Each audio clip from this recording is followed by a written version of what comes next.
Está no ar, resumindo o mundo. Hoje, a gente vai mergulhar nas fontes por trás de uma manchete que, com certeza, abalou o mundo. Vamos entender em detalhes os eventos extraordinários que aconteceram na Venezuela. Tudo bem, vamos lá. A história começa na madrugada de um sábado, 3 de janeiro de 2026. O mundo acordou com uma notícia, assim, realmente impressionante. O presidente da Venezuela tinha sido capturado numa operação militar americana.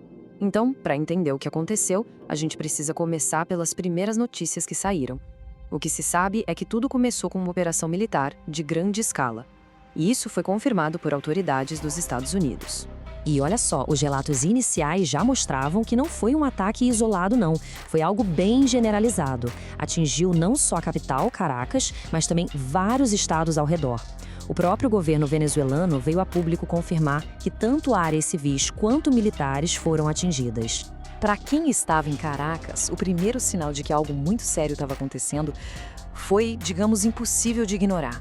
Foram pelo menos 7 explosões bem distintas ouvidas por toda a cidade. Imagina o susto.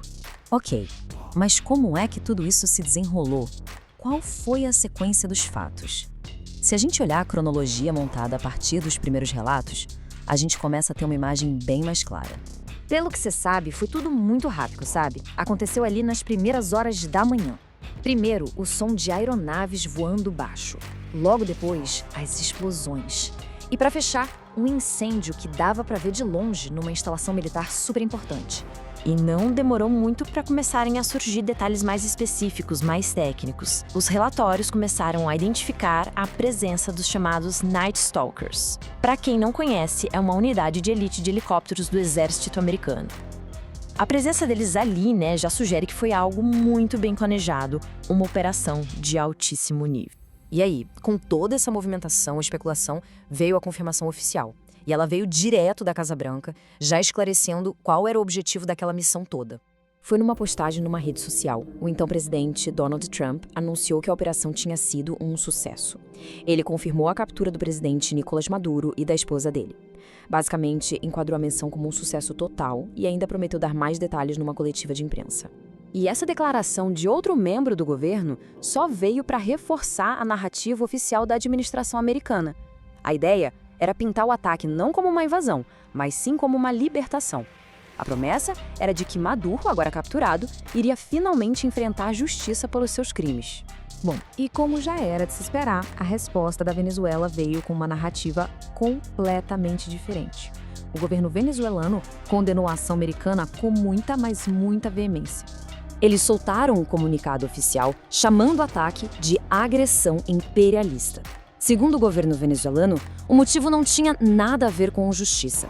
O objetivo real, na visão deles, era bem claro: controlar os imensos recursos naturais do país e forçar uma mudança de regime.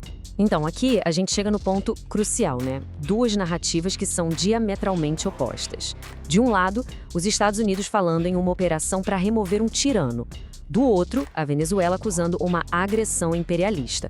Para um, foi libertação. Para o outro, uma clara violação da soberania. E claro, uma ação dessa magnitude não ia passar sem consequências. Imediatamente surgiram um monte de desdobramentos e questionamentos bem sérios, tanto dentro dos Estados Unidos quanto no cenário internacional. Todo mundo queria saber sobre a legalidade e as implicações de tudo aquilo. Lá em Washington, o debate pegou fogo quase que na mesma hora. E a questão central era uma só, mas bem complexa. O presidente dos Estados Unidos tinha, segundo a Constituição, autoridade para ordenar um ataque desses sem uma aprovação clara, explícita do Congresso? Essa fala do senador Mike Lee resume perfeitamente a preocupação de vários legisladores americanos. O ponto deles é justamente esse: qual é a base legal, constitucional, para uma ação militar desse tamanho, sem ter uma declaração de guerra ou uma autorização formal para usar a força militar? E na parte mais prática, as respostas de segurança dos Estados Unidos foram imediatas. A FAA, que é o órgão de aviação, já proibiu voos de empresas americanas no espaço aéreo venezuelano. A embaixada, que já estava com operações suspensas, reforçou os alertas. Quem estivesse no país deveria procurar abrigo e ficar onde estava. E tudo isso nos leva à grande questão que fica no ar, O que esse evento realmente significa? Dependendo de por onde se olha, pode ser o começo de um novo amanhecer para a Venezuela ou pode ser um precedente perigosíssimo nas relações internacionais. Uma coisa é certa, a resposta para essa pergunta ainda vai ser debatida por muito, muito tempo.